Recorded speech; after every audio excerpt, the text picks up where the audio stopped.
What's he building in there? What's he building in there? We have a right to know.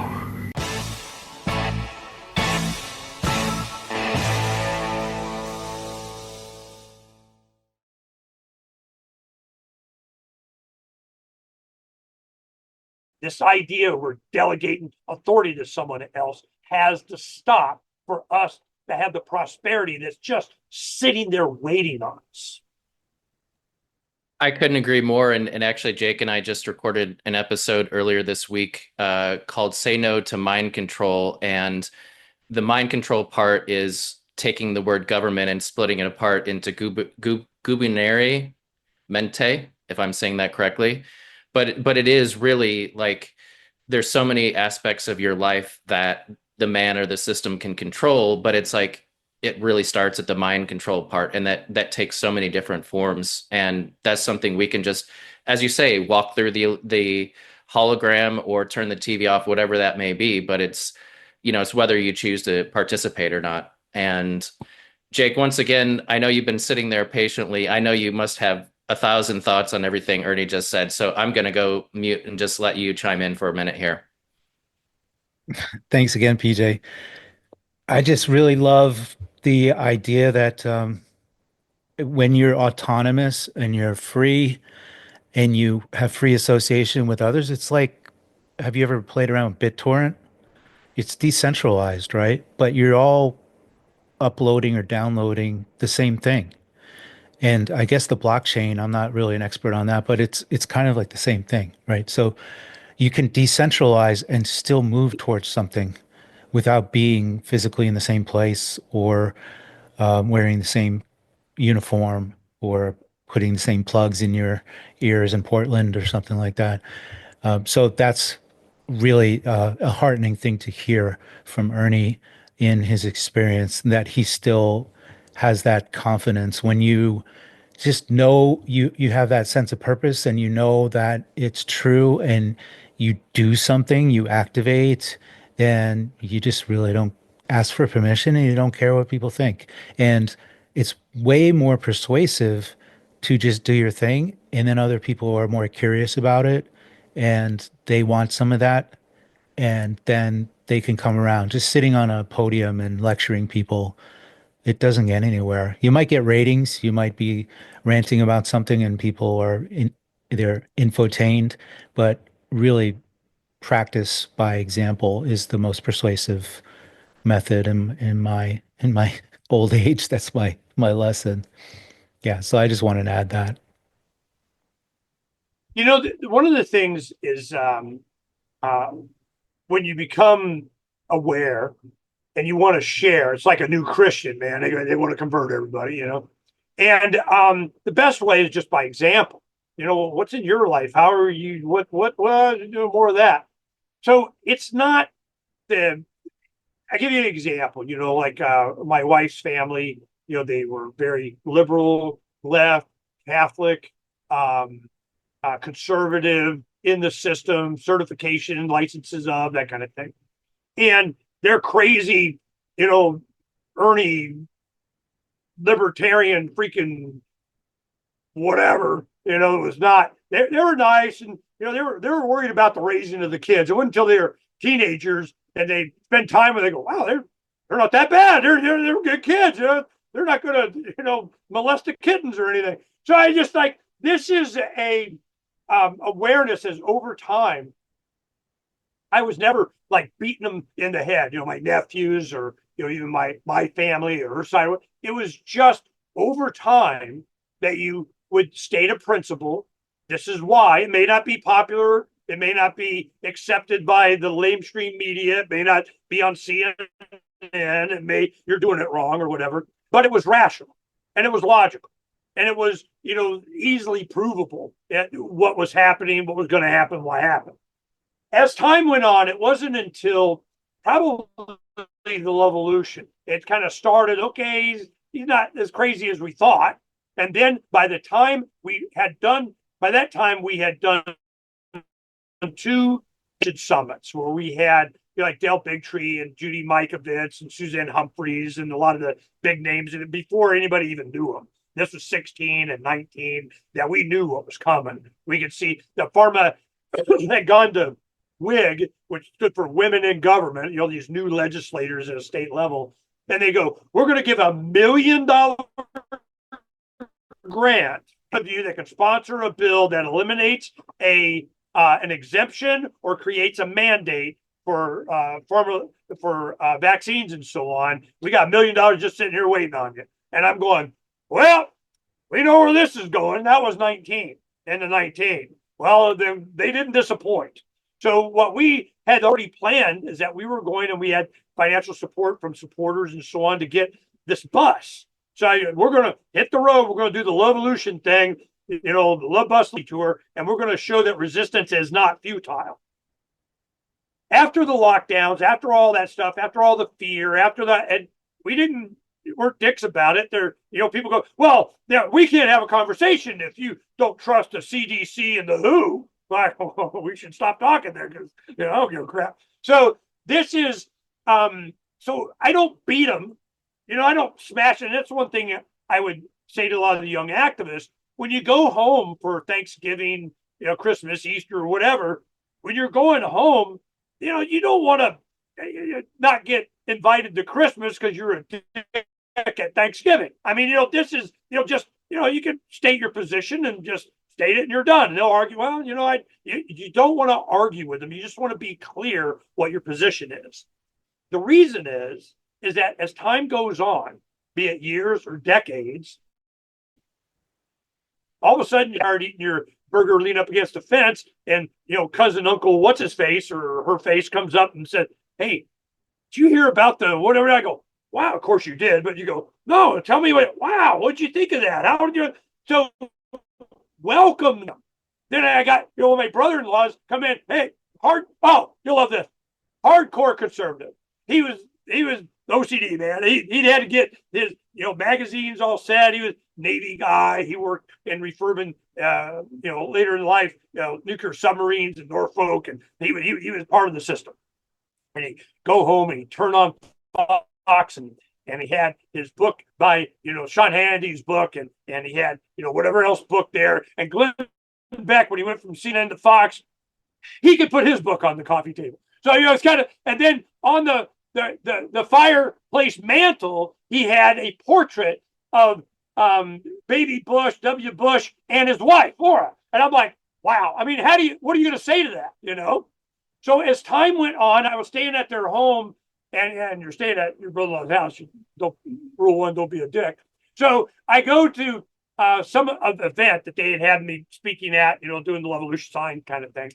And one of his cubicle engineers, a friend of his, goes, "Hey, man, I saw this guy like that guy. Yeah, what was happening?" "Yeah, this Ernest Hancock guy." He goes, "Oh, God." He's like, "What?" He goes, "He's staying at my house with my brother-in-law." So that just, so this was, he eventually became like a hub for a bunch of coffee mugs and bumper stickers and all that kind of stuff. So he kind of, all right, so he kind of, and then his parents lived at Penn State, where they were from, and my wife's from. So all of a sudden, the Penn Staters, where can we get? I go, got it, my mother-in-law. So this kind of, they weren't really supportive, but they could see the nice people that were, associating with. And then he calls me in about 2010, and he goes, "I just wanted to let you know, I registered Libertarian." Initially, my first response a lot of times, "You're still voting?" I mean, seriously? But of course I don't do that. You don't want to rain on their parade, so I'm just, well, of course you are. You're a good guy. Of course now he's a big Trump guy, but, I go, of course you are, because you're a good person. You understand. If you're not putting up sandbags, defending yourself against every, slight, you're not just beating it into them, you don't get it, and we got to tell you about the Federal Reserve and whatever. If you are a good example, if you are, rule one's not broken, you're not a dick. As time goes on, almost like all my in-laws, my extended family, nieces and nephews, most of them, I mean, there's like one or two, and they're starting to crack, they come around to wanting to be part of the confidence and the certainty and the accuracy of the liberty community. This is what general popular opinion is about. It's about people agreeing with you on their own, and it sticks more when it's their idea. All you have to do is plant the rhetoric, the idea, the concept, the proper rule of government, these very fundamental things, and they'll gravitate towards it on their own if they're not a sociopath. Just saying.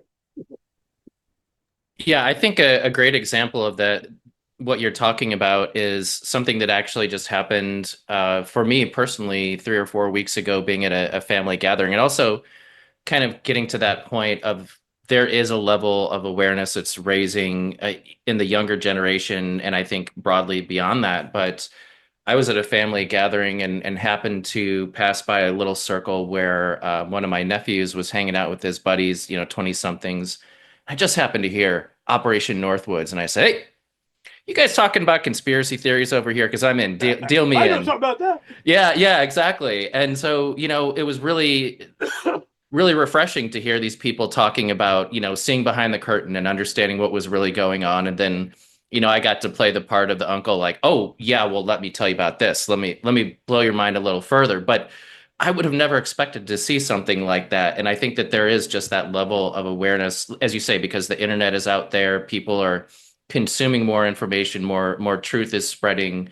It's just getting harder for people to not see this, and they have to choose not to, or to be distracted by the number of distractions out there. But I really do think that instead of trying to be that crazy unhinged tinfoil hat guy, like, "Hey, everyone, did you know that blah blah blah," and no one wants to listen to that. But you know meet people where they're at, just as you said with this guy, and his gradual progression to more libertarian ideals. I mean, this stuff happens over time, and everyone has their pace.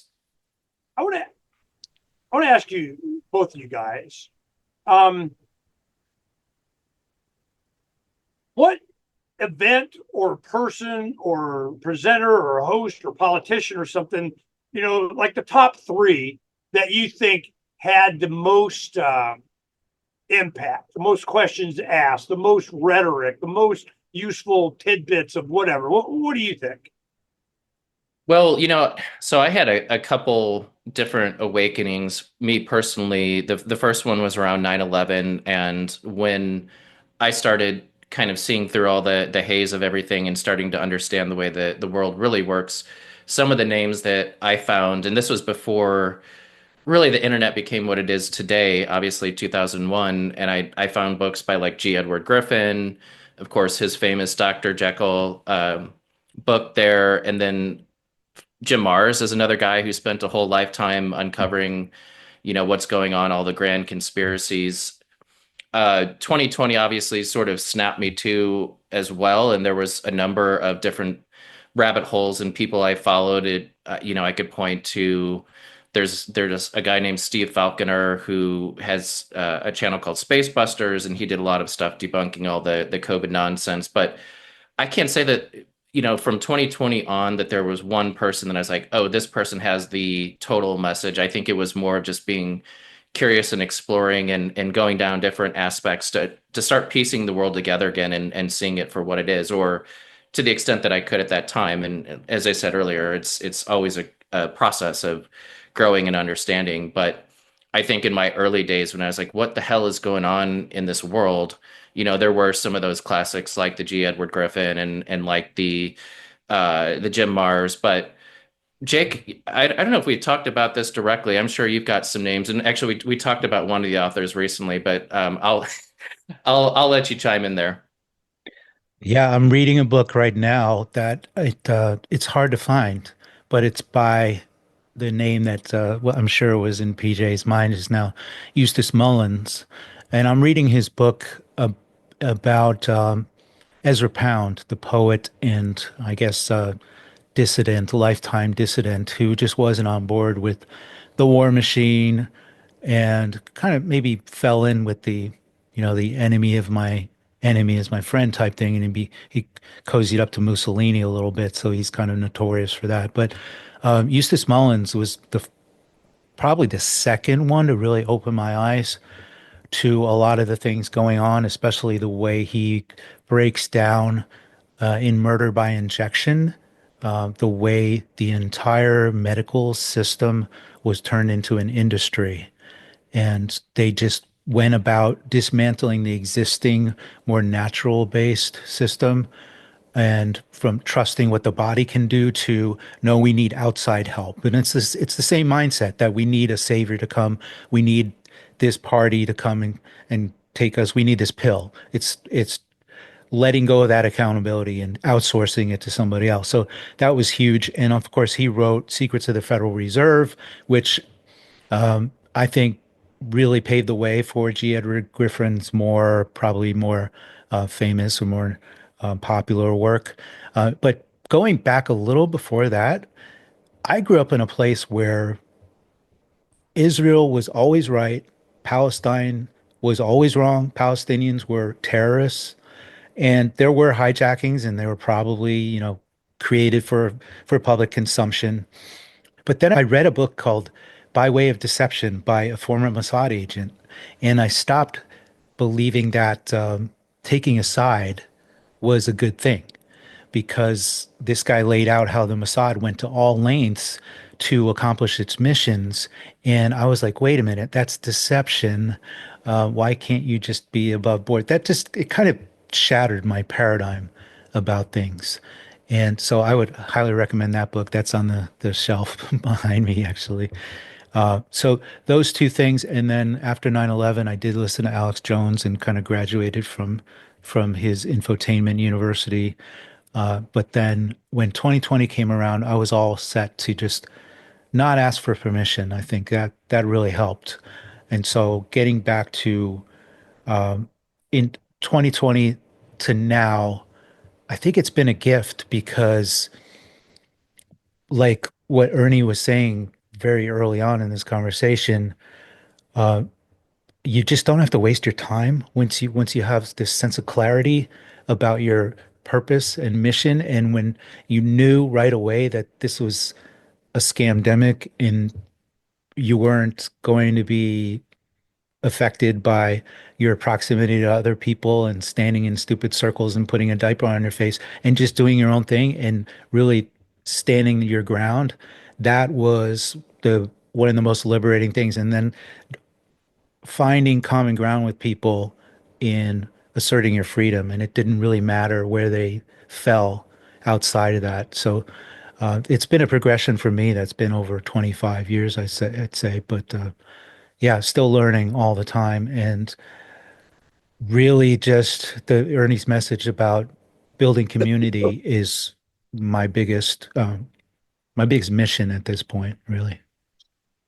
Yeah, and actually, Ernie, we had an episode several episodes ago with a man named Michael Jaguar, who was an organizer for the group that Jake and I met in. And this was just as a testament to what he was just saying, that 2020 was a gift because it really brought a lot of us together who saw through all the lies, and we built this incredible community. And Michael was part of making that happen. Of course, Michael's done some amazing work in homeschooling and unschooling and forest school and a lot of things that your viewers and ours can go back and listen to that conversation. But I really do think that that was one of the key takeaways from all this was, one, we don't have to ask permission. We can live freely, but then we can find each other and really build that community and learn and grow together.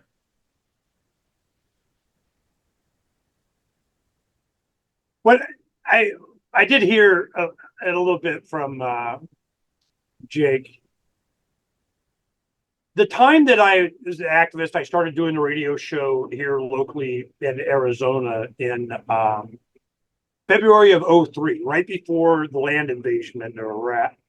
So the reason I had support and sponsors wanted me to go on the radio is because they knew I was anti-war, and I wasn't going to back off of that. I mean, you're like the only one.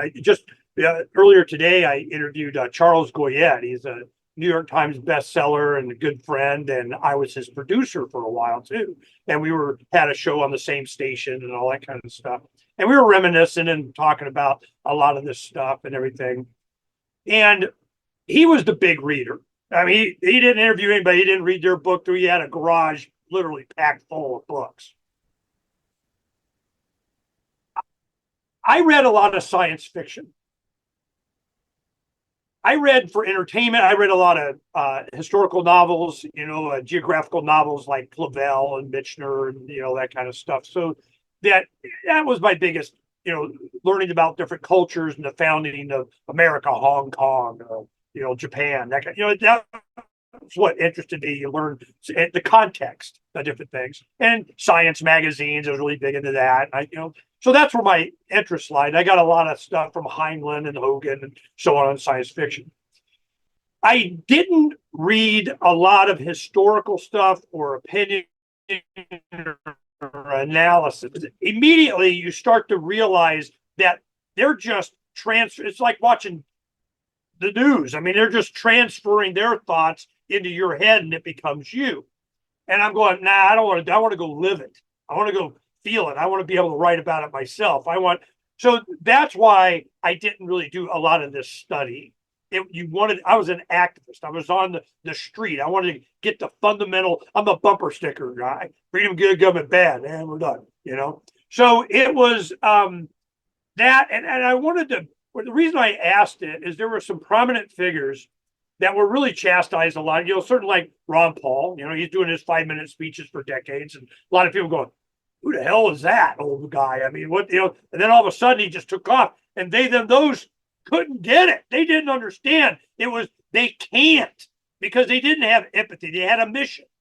They weren't for freedom. They were for control. They weren't for. I mean, it was. They couldn't understand the language or even spell the words. I mean, it was so interesting.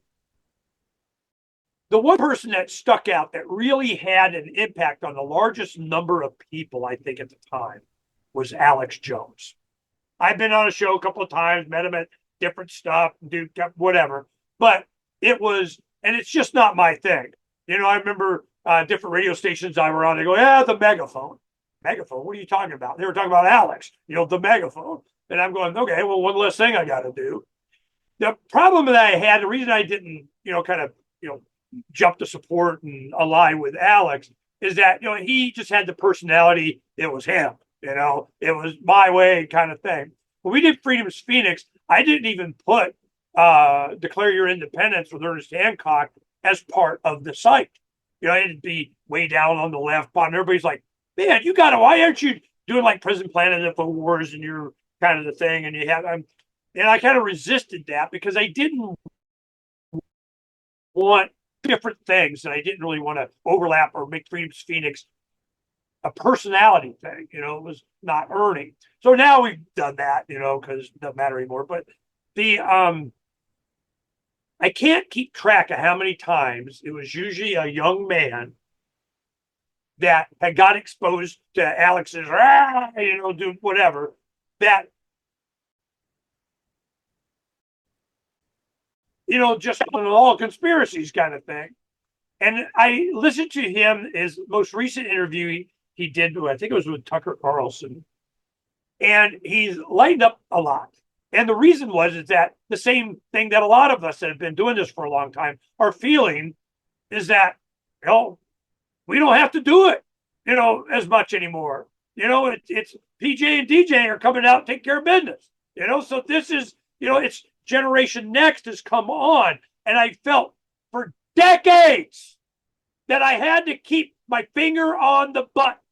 You take it off, things just slow down, momentum, inertia stop. It was I'm going, oh God, I gotta put my finger back on the button. Oh my God, I took a 2-week vacation. You gotta keep the finger on the button. And now I don't feel that anymore.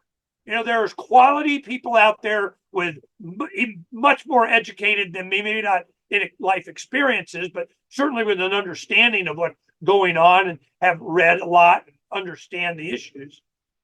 But that's why I still emphasize a lot of inspiration. So as much as, like I probably encourage PJ, well, get your own damn show, go, look at me.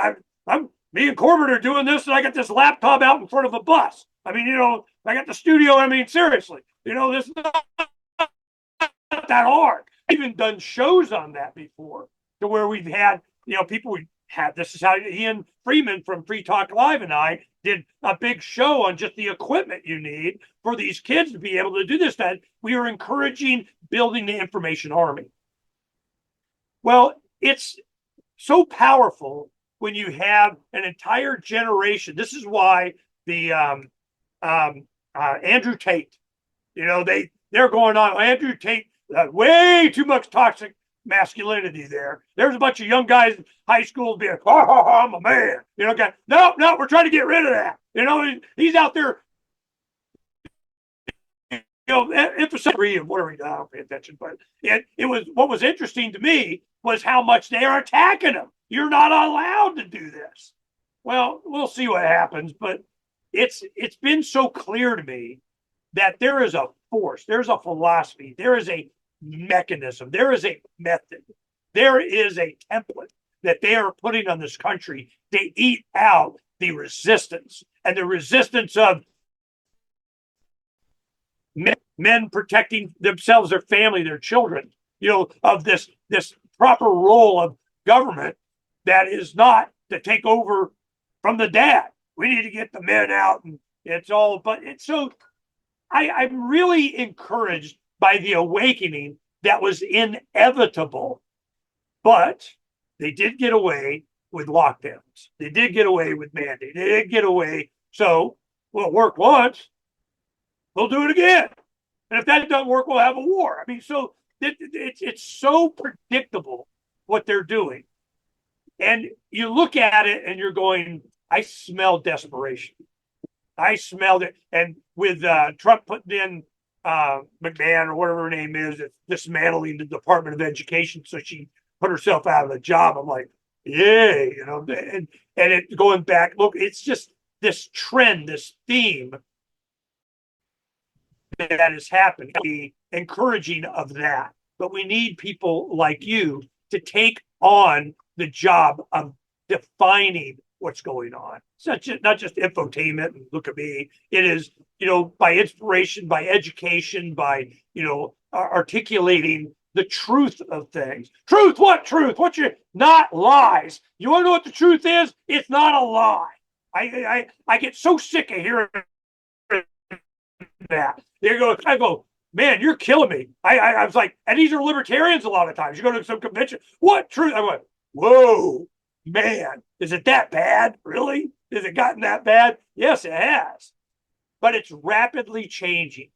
And once the revolution started, you realize anyone with an internet and email account, they go on, at the time, Facebook or wherever the hell they were going, Freedom's Phoenix and stuff, that within 3 months, you could find out what was up. You could get an idea of what was going on if you wanted to. They had to beat the want to out of you. They had to chemical you, indoctrinate you, whatever they had to do to get you in their tribe. I wanted to mention this. I'm sorry to dominate so much, the conversation here, but there was one thing, I don't know if I brought it up last time. Tucker Carlson had a woman on, her name was Arillis Kennedy, I think. She was RFK Jr.'s son, RFK III, wife. She was a CIA knock, a non-official cover, spy person. Well, she's with the CIA. She married a CIA guy. They had little CIA children or whatever. And then they got divorced, and she married RFK III, became RFK Jr.'s campaign manager for his presidential thing. And, and then obviously once he went to Maha and with the Trump administration, she goes on Tucker Carlson. Well, that was fascinating. Well, it's an hour and 47 minutes or something like that. And at an hour and 36 minutes into the interview was probably the most interesting part. I made a big deal out of it. We've known as liberty activists that we were up against a coordinated effort of something. And it was also manipulation, indoctrination. It was a mind screw. It was, everybody was a Manchurian candidate. I mean, if Ernie, you think they would brainwash this and propagandize that and chemtrail this and fluoride that? I don't know. Can they? Can they do something to maintain, enhance, and expand their control and power over the individual to their benefit? I don't know.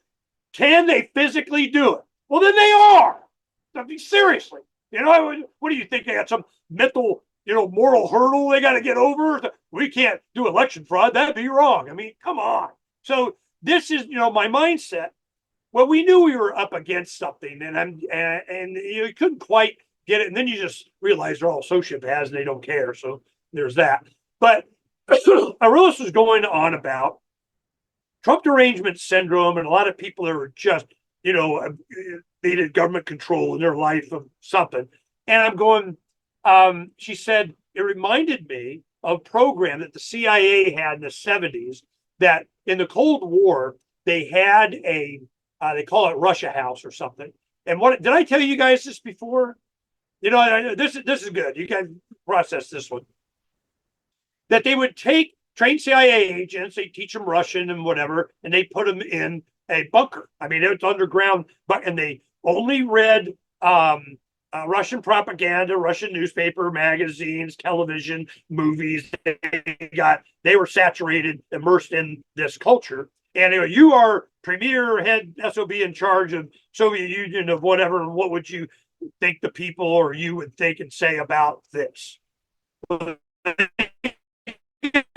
lot of great, because you got to have their cultural understanding of, get their jokes, this kind of stuff to understand what was likely that they were going to advocate for to maintain power. After 9/11, they did the same thing. They said, all right, we got to do this, whatever, how much BS it is or not. But they understood that you could really change someone by immersion.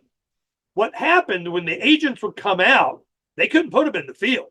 They were too easily co-opted. You're going to teach at Harvard or something. We're going to, put you on a desk job. You're not going in the field anymore. So she understood at the time, DARPA, they were weaponizing this. They understood that if they could immerse people in education, online, cable television, mockingbird them, with the newscasters, that magazines, that if you could just inundate a society with whatever it is that you wanted to do, you would get general public opinion to support. You would soften up their minds, and you would get what we got. Now, there are some people immune to that. They're principled people, or grandma said it, or they got raised right, or whatever. But as a society, you could really have an impact. Well, she goes, I know what they were doing. Hell, I was a CIA knock. I know what was going on. But I saw what was happening during, the Trump administration, the first one, and then, after that, and all the weaponization and the next one. She goes, I know what they were doing. They were doing that. They were immersing America into a general public opinion mindset from immersion of saturation of information and this derangement syndrome of whatever. Then I heard them call it, mass formation psychosis of, whatever the hell they put a label on it. Well, I remember Alex, the mental health, they have a book by which they diagnose different things. They came up with one. It was authority opposition disorder, or some crap like that. Anybody that believes Alex Jones has got a mental illness. I mean, this kind of thing. So you could see it from every direction because why? They came, and they did. And it had a big impact. When they did COVID and when they did the lockdowns, they awakened a sleeping. They went too far. They bit off too much, and they have no right. It's just, so are we inoculated against Brave New World 1984 and Fahrenheit 451? I mean, are we aware enough now to have an effective revolution against this? And it's a revolution between the ears. It's a mirror. It's us. because all of these trillions of dollars, all of these decades of scams, the aka, education system, that has been under their control, their funding. We're funding our enslavement. We're supporting the beast that's devouring us. We're, participating in our own demise. That once that breaks, it happens. It happens overnight, and it always happens around a food thing. And we almost hit that and going, ooh, man, people be hungry, bow. Then what happens? So that's why they have to keep the economy. They have to have, the food stamps flowing. They have to have, the social safety net. They have to, feed all the whatever. It gets to the point to where they can't. And when you have hurricane damage in North Carolina kind of stuff, and FEMA packs for illegal immigrants that are coming in, and they get funded in their iPhone, and these people don't get what the crap. So they are pissing off so many people, and the saturation of information of what you're supposed to like and what you're not supposed to like. This is one of the benefits of Trump. He's such a good troller, man. Just Trump 28, or they're shipping their illegal immigrants from their state to Martha's Vineyard. I mean, it's kind of just all these kind of little things that just get people. And then the FBI goes after parents that complain what they're doing in the schools. I'm like, are you stupid? Now, you can always count on them to be stupid because they're stupid. So I don't see humanity in general, certainly not the American people, being fully conquered in the way that they're doing. I think the trend is going the other way. And technology is starting to get to where we can be more isolated and not just off their grid. We're above the grid. It's just a mindset.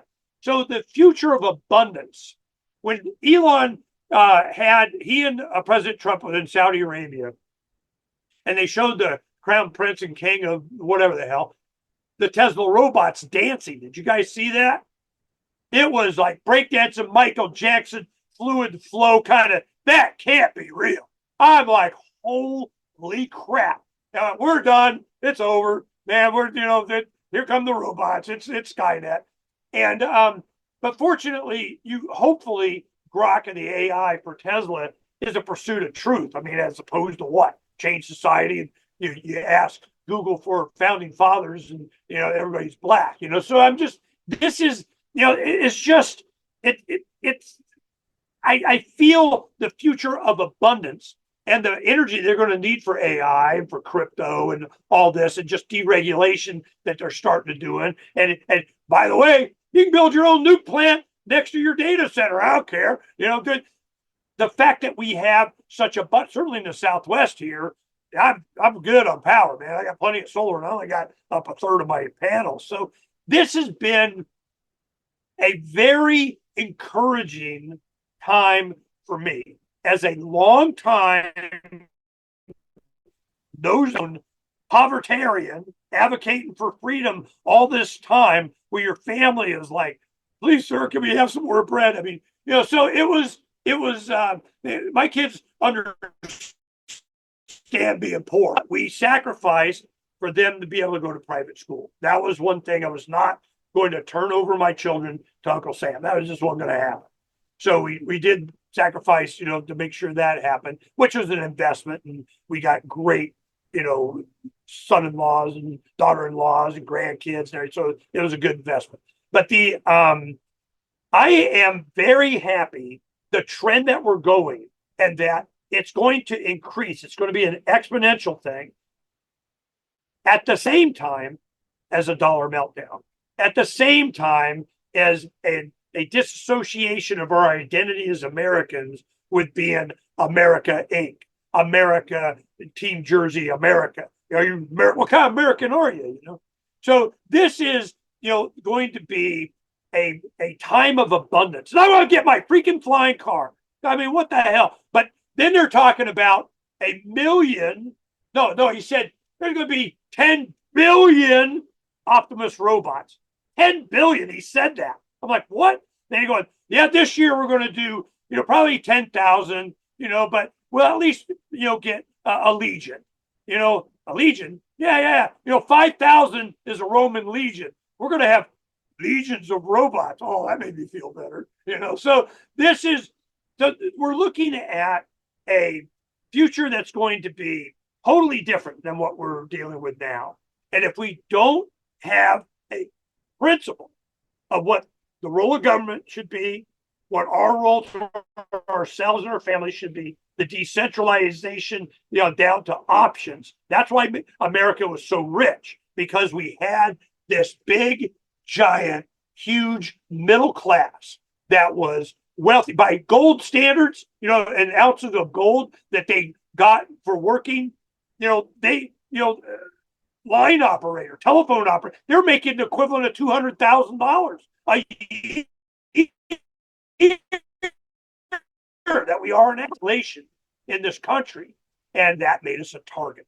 That made, why do you rob bank? Well, that's where the money is. Why do you screw America? Well, that's where the money is. So this is what's going on. So now we're having this realization that the monkey on our back, that's bloodletting us, is the government, the idea of government, how much power we're given to them, and to the degree that we are breaking away from that philosophically, so that it sticks, so that what grandma says, when it comes to health or finances or whatever, or oh my God, one of the parents, and I don't care, if my wife could make enough money and she was out doing whatever, and I could stay home homeschooling the kids, sign me up, man. I was all about that. I'd love to have done that. It just wasn't her forte, so we went private school. But my thing is this abundance that's waiting for us. It has to come in an atmosphere of a principle of life, being pro-living. This is what, like Ayn Rand was going on about, the anti-life people. I don't think she was talking about abortion issue or whatever, but you have this death cult of these guys that, are not pro-living, pro-life, pro-breathing in and out, being your own person, identifying as an individual. This is the opposite of what those want. They want us in a tribe collective of force. You got us, and you can't. And when people want we need you to join our collective intentional community of whatever, and I always had 3 questions. I go, all right, what do I have to do? What am I prevented from doing? And what's your conflict resolution? You answer those 3 questions, then we'll talk about it. Never even occurred to them. Well, I don't know, we'll work it out. Well, when you work it out, let me know, okay? So this is why I'm more about, having mine be a part of an extended community. So I'm much more optimistic than probably a lot of people think I am, but it's because of experience, because I know the practicality of principle. I know what it means to educate a populace about what's really going on. I know how it manifests in the little bitty decisions by hundreds of billions of people. I know how you can create a society around wallet voting, where you spend your money, where you spend your time, where you spend your energy. This is just general public opinion. And when it hits and it clicks, it's going to be fast. It's going to be an overnight thing. And we're experiencing that right now. But I am relatively concerned about everybody getting their brain chipped and got a robot that they interface mentally with at a Wi-Fi distance. I mean, there are things to worry about. And even more reason why you need to have principles. Because in that environment, is there something new? Do we think differently? Are we just drones now? Are we just, sheep being fattened to be slaughtered? We're sitting in our lounge chair or whatever while we're getting our my delivered by. I see principle and the proper role of government, and don't be a dick, and taking care of yourself and be more self-sustaining as the solution. And I don't know what else would be. Couldn't agree more with all of that. And Ernie, I really want to thank you again for your time today. I know we're reaching the 2 hour mark, but you hit on one theme, I guess, in my closing here. And it's funny because I mentioned the awakening that I've been witnessing in many different facets. And Jake and I have done some episodes recently where this theme just keeps coming up unprompted with the people we've been speaking to. And it really is just a week or so ago, we recorded with someone here locally in my neck of the woods in Austin who brought up the whole concept of where we're paying our attention. And it's just this, I think there's this consciousness that people are like, wait, our time is valuable. And whether we're participating in what we're participating in really matters. And it just, I keep hearing this theme, and maybe that's part of what this podcast is about, and we're just exploring that in many different angles and perspectives. But what you said there, I think, was really relevant to what I've been witnessing and what we've been talking about. But Jake, any related or closing thoughts from your side? I just want my flying car too. That's all. I've seen him in action, actually. I've seen him, but to build on that sentiment, what's coming in terms of technology and what's available to us, we can't be afraid of it, and it's okay to embrace it and want it. It's how you participate that's more important, and we being conscious of that can make those decisions on every little level, getting back to how we spend our awareness, our time, our money, our energy, and where we focus our attention. And I just love the note of That's optimism. what we're building out here. Yeah, there you Nice. go. And there's Love my it. flying car right there. I got my landing pad. I mean, come on, man.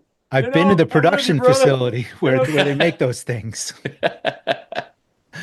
I've been there. They exist. It's been it's so encouraging that you guys are doing this.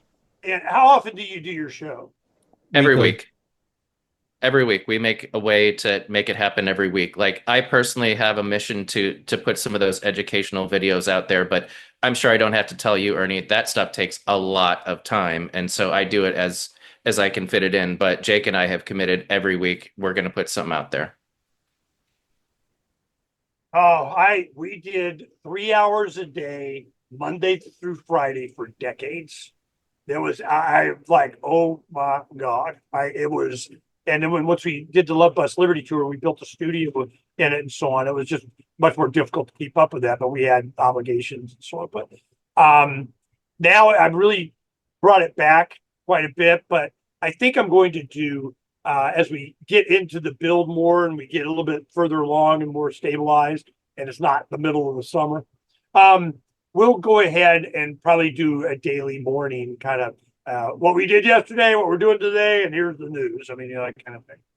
And it's important, but I'm not as motivated because there's people like you.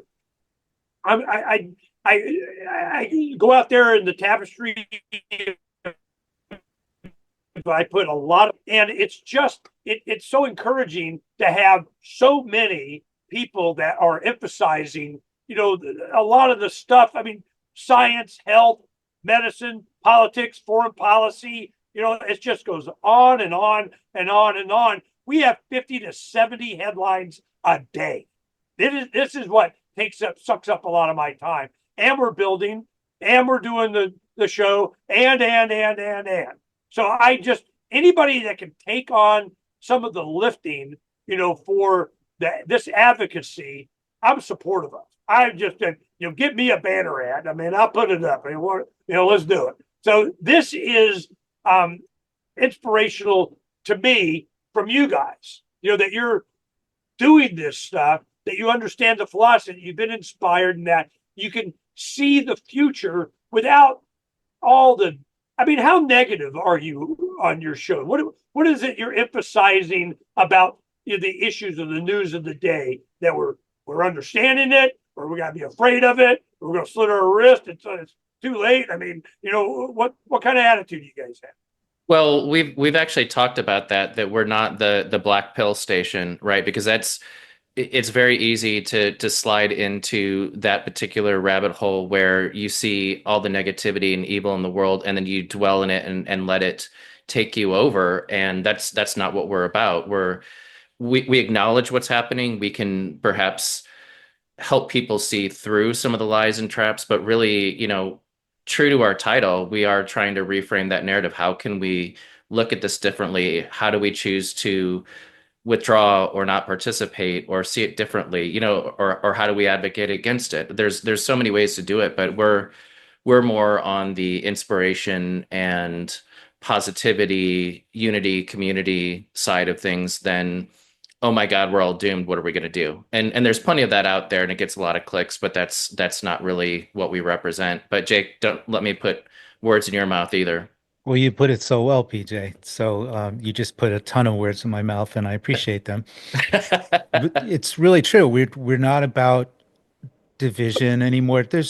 We're a response to kind of graduating from the conspiracy theorist world where you can just get caught up in that little vortex and never accomplish anything and just end up procrastinating on life.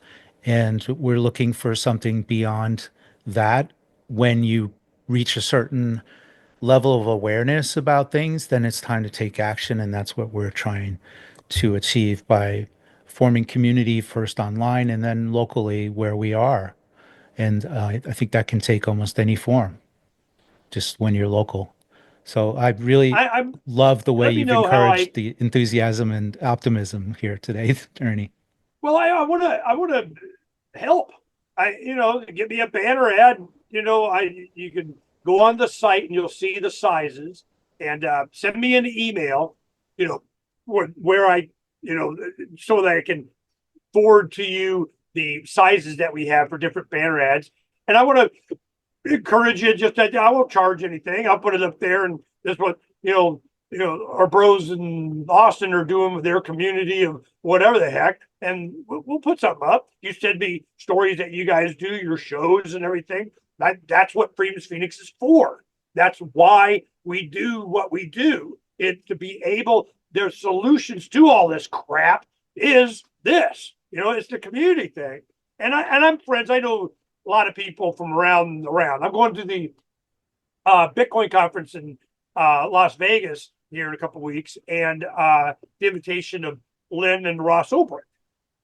He's going to be speaking there. And I told him that he's going to come on the show, and I go, I'll give you 6 months, man. You got to have some waves and sand lap over your toes, a little bit. Come on. So so we'll get to hang there, and then we'll do Corbett's show next Wednesday from there. Maybe we get Ross on with that. So, but we're going to be visiting with a lot of people that we've known for a long time. But that space, the crypto space, has been invaded by government so much. And that's why near the hijacking Bitcoin thing. And like a couple of weeks after he did my show promoting the book, they arrested him in Spain. So I'm like, wow, And but it looks like hopefully you won't have to be dealing with that anymore here soon. The crypto world was recognized by Libertarian and promoted to us quite a bit. And it's done by they, them, those, for all we know, whatever. I don't care. But what happened was it was embraced because of the promise of people money, the promise of peer-to-peer, the promise of no third-party risk, the promise of all these principled, fundamental definition of money things that libertarians and Austrian economists and freedom-oriented people understood immediately what it meant, which also made it an immediate target.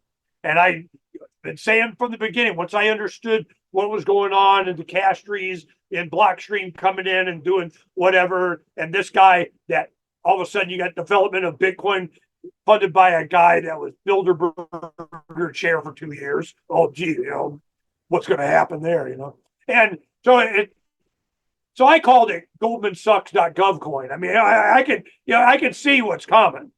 So, but the philosophy, the principle, the understanding of the technology behind it and the possibility, that was what was revolutionary.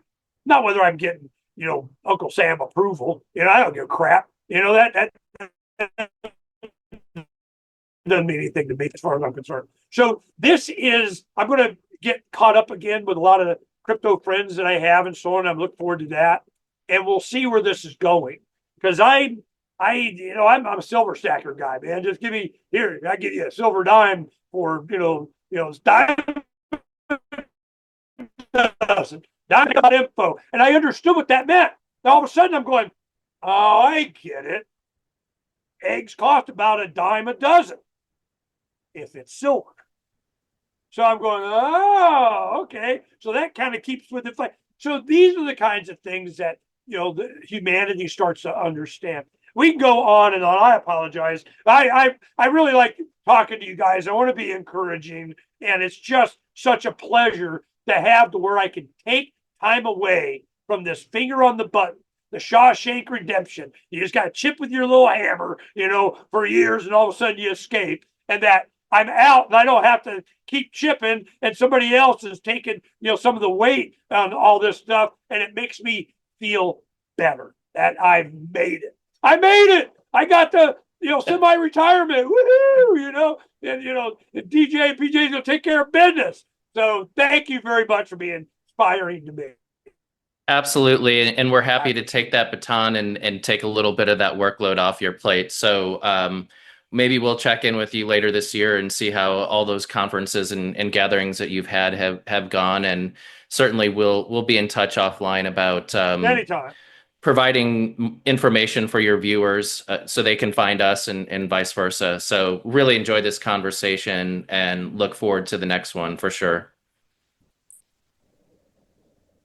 No further BJ, words. Yeah. DJ, Thank you so much. Thanks for